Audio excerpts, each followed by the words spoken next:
Pop Culture Cafe Radio presents Classic Westerns.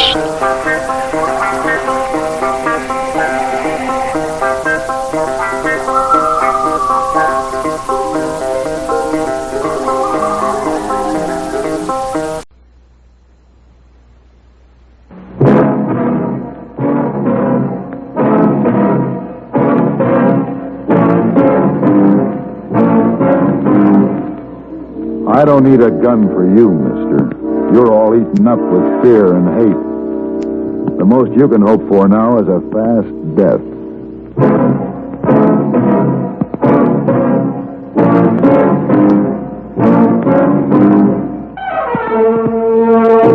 Have gun. Will travel. Starring Mr. John Daner as Paladin. San Francisco, 1875. The Carlton Hotel, headquarters of a man called Paladin.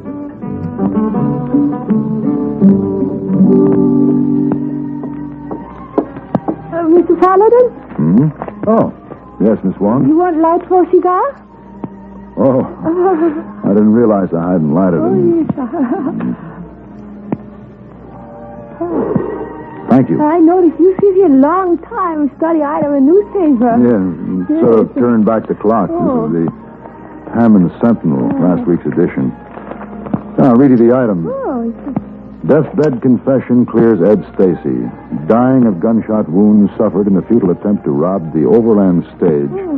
Joe Barnes, a former driver, confessed to another holdup 2 years ago and exonerated Ed Stacy, who had been convicted of the crime and sentenced to a long term in prison. Oh, so. See, Miss Wong, 2 years ago, I brought Ed Stacy back for trial. Oh. You have pain from conscience, but you only do job, Mr. Paladin. That's what I've been telling myself. You tell yourself. But at the same time, I don't like to feel that I've been responsible for taking 2 years out of an innocent man's life. Oh, but it's done. It's over now. I'm not so sure. Here's the rest of the newspaper report. Will Stanhope, president of the Overland Line, announced he would personally arrange for Stacy's release and expressed profound regret at the miscarriage of justice. Oh, it's a good. Sounds fine, doesn't it?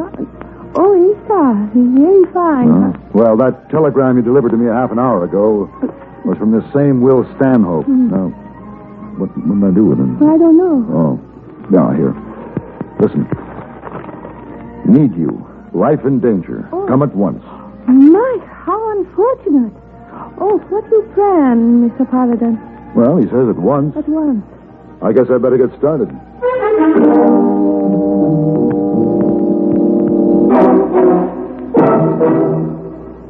Hello, this is Marvin Miller with another page from your American Heritage Scrapbook. In the 17th and 18th centuries, newly discovered America offered breathing space for the cramped peoples of Europe. But no one could guess how rapidly the vast, unsettled wilderness could be tamed. Englishmen arriving in Jamestown and Plymouth were beset by famine, disease, and hostile Indians. They were lucky to survive at all. Populating the colonies was a slow and arduous process.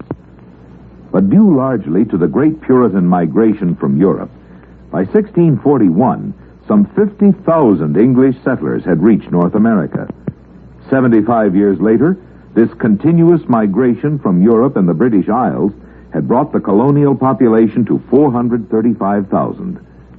On the eve of the Revolution in 1775, 2.5 million people inhabited the 13 colonies, approximately 1/3 of the population of all Great Britain. The first federal census in 1790 disclosed that less than 3% of the population were in towns of more than 10,000. Most immigrants lived on the land, but cities were beginning to flourish. Revolutionary Philadelphia, with its 40,000 inhabitants, was the first colonial city in size. New York was second with 25,000. Boston, with 16,000, third. Charleston, the largest city of the South, numbered 12,000. America was growing. And in spite of all adversity, America was destined to continue its growth. Why? Possibly because America was a dream for freedom-loving people, then as it is today. The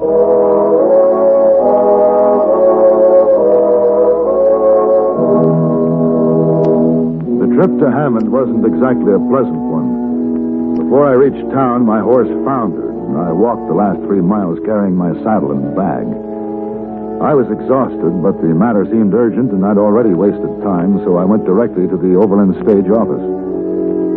Except that he appeared to have shrunk a bit, and his skin seemed to be drawn even tighter over his thin, sharp face, Will Stanhope hadn't changed much in the 2 years since I'd last seen him. I recognized the man with him as Sheriff Clyde. Hello, Paladin. Oh, Paladin. Glad you got here. Sit down. I'm tired. So, whatever it is you've got on your mind, Stanhope, let's get started on it, shall we? Paladin, he's come back for revenge. He just came home, back to his ranch. What else would he do? You talking about Ed Stacy? You know about Stacy? Read it in the paper. Stanhope here thinks Ed's going to be gunning for him. Boy's got a right to the store, considering it happened.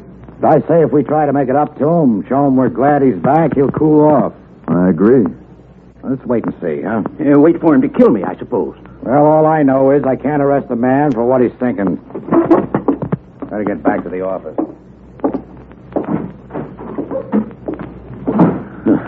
Fool. Now do you know why I sent you that wire, Paladin? I need someone to protect me. Just what do you want me to do, Mr. Stanhope?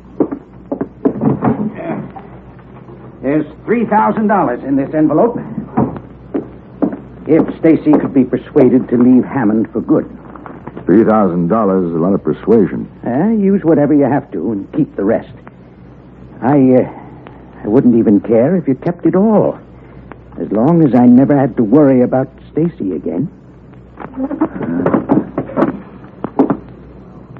That kind of deal is out. I'll find Stacy and talk to him in the morning. Maybe if you saw him tonight. I assure you I'll be much more persuasive after a night's sleep.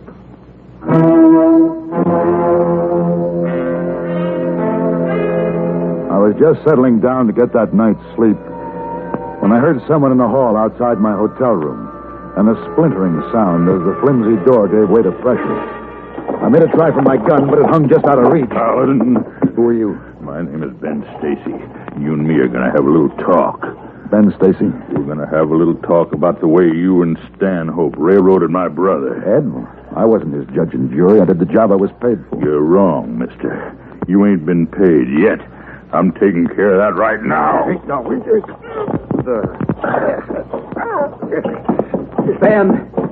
Ben, stop it. Stop it, you fool. You want to kill him? We're only trying to help you, Ed. I know, but you go on, Ben. Go on. Oh, I was only trying to help Yeah, you. I know. Paladin, you all right? Yeah, I guess so. Oh, God. That was close. That was too close. I heard you were in town. I was afraid. You see, Ben, he gets an idea somebody's trying to do me harm. It's hard to shake the idea out of him.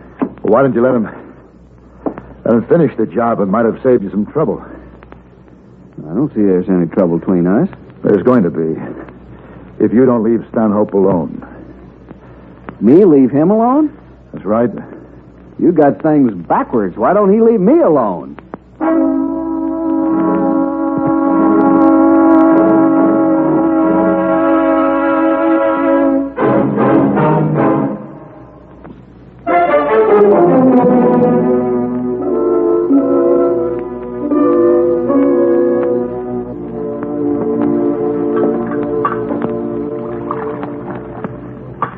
You say Stanhope is after you. Tell me about it. When I came back, I made up my mind to forget what had happened. I didn't expect any favors. I just wanted to start from scratch. But with a fair shake. You aren't getting a fair shake, huh? I made this trip into town to get supplies my ranch needs. I'm going back tomorrow. My wagon is empty as it was when I came. Now, the merchant in Hammond will extend me credit. The pressure's been put to him. Stanhope carries a lot of weight around here. Uh-huh. Here.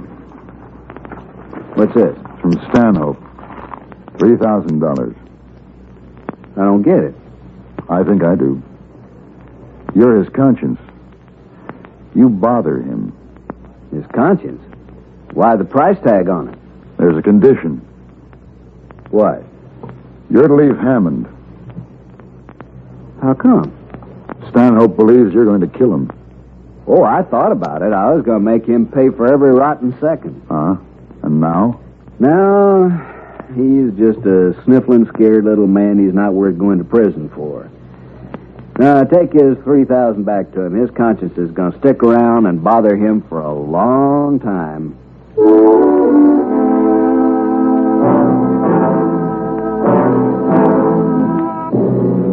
The next morning, I went to make my report to Will Stanhope.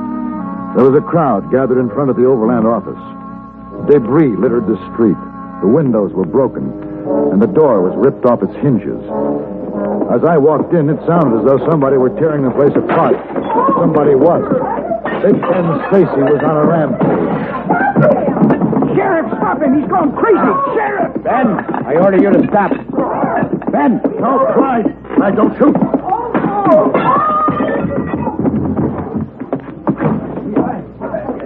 You better get the cuffs on him, Sheriff, before he comes to. Yeah. Phew, that boy really went loco.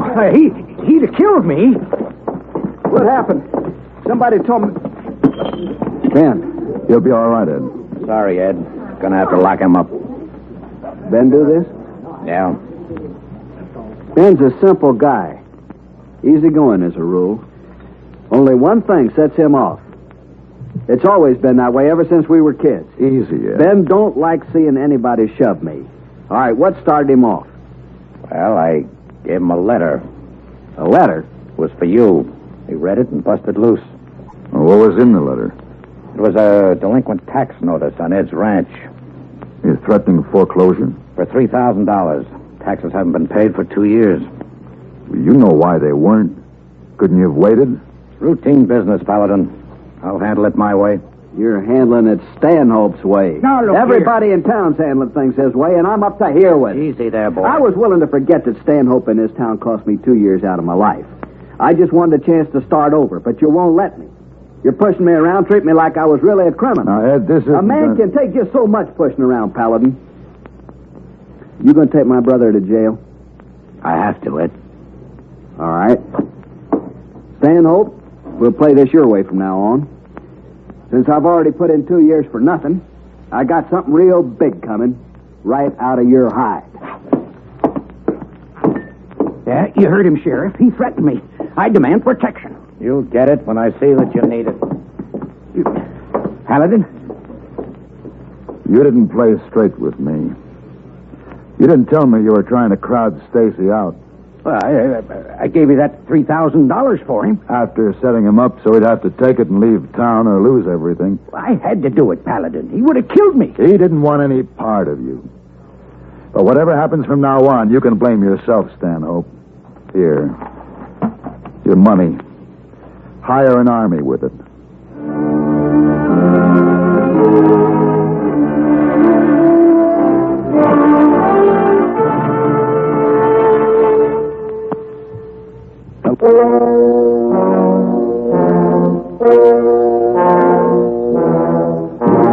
I'd had enough of Hammond. But without a horse, I was at the mercy of Will Stanhope's stage line, and I had to wait over. It was just before dawn when I was awakened by the commotion outside on the street. I got out of bed and opened the window. You men make a circle. Try to head him off. Sheriff! Sheriff, up here! Yeah? What happened? They just busted Ben Stacy out of jail. Did Ed do it? No, it wasn't Ed. It was Dan and Floyd. They worked for Ed. Ah. Seems like they're fixing for real trouble. He said it, Sheriff. Said what? A man can take just so much pushing around.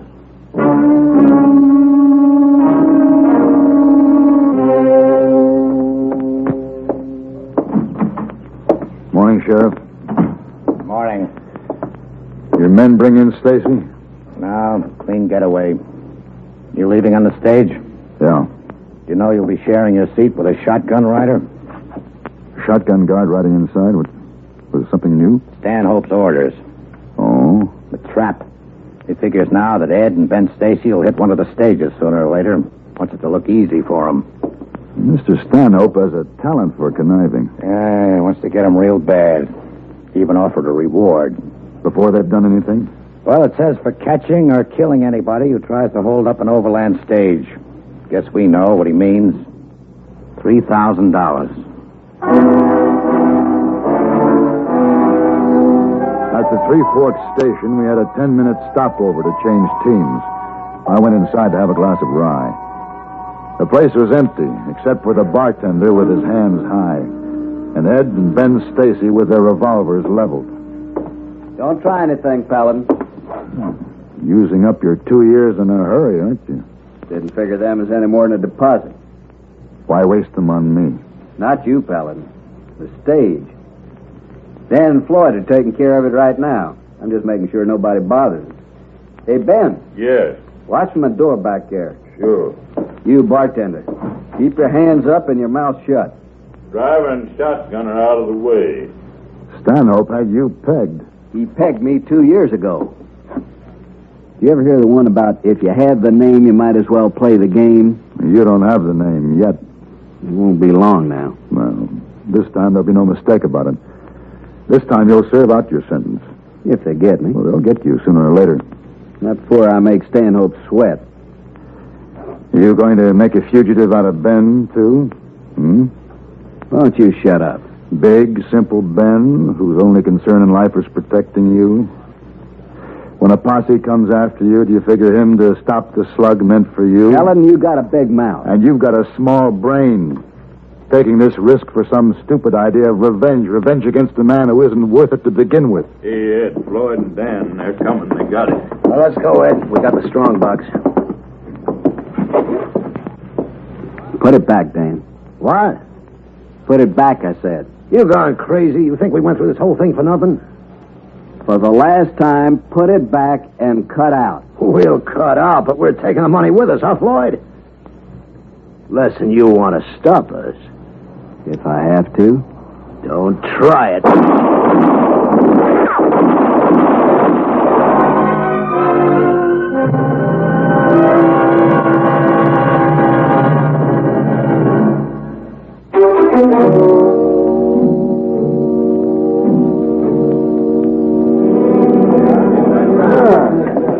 Thank you for showing up, men.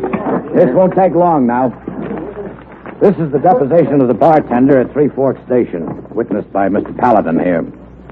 Now, according to this, these men, Floyd Smith and Dan Angus, tried to rob the stage, and Ben and Ed Stacy stopped them, shot them down. That right, Mr. Paladin? Yeah. Nice work, Ed. Ben? Thanks. Now, you hold on, Sheriff. These men are liable to arrest. Wrecking my office, jailbreaking. That's right. I fine you both $25 for disturbing the peace. Fine. I'm the sheriff here, Mr. Stanhope. I hand out the sentences. What about the damages to my office? Well, I suggest that you deduct the repairs from the reward you posted. Reward? For the capture or death of anyone who attempts to rob an overland stage. That's the way it read, didn't it, Sheriff? Sure did. $3,000.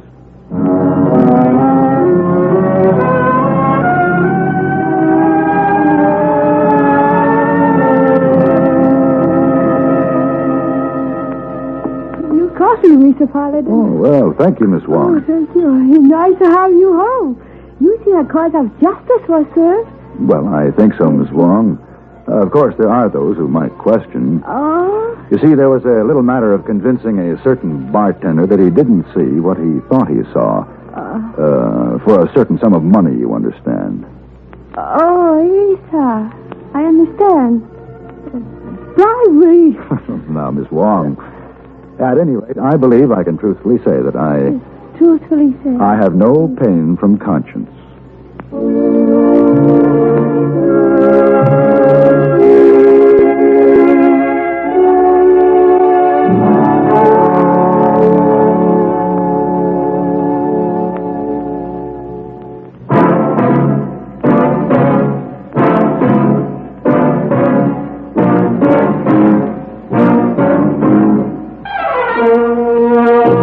Have gun.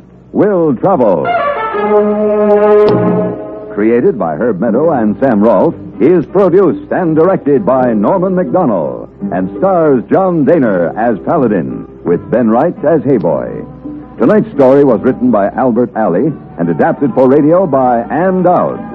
Featured in the cast were Harry Bartell, Jack Moyles, Ken Lynch, Barney Phillips, Lou Krugman, and Virginia Gregg. Hugh Douglas speaking. Join us again next week for Have Gun, Will Travel.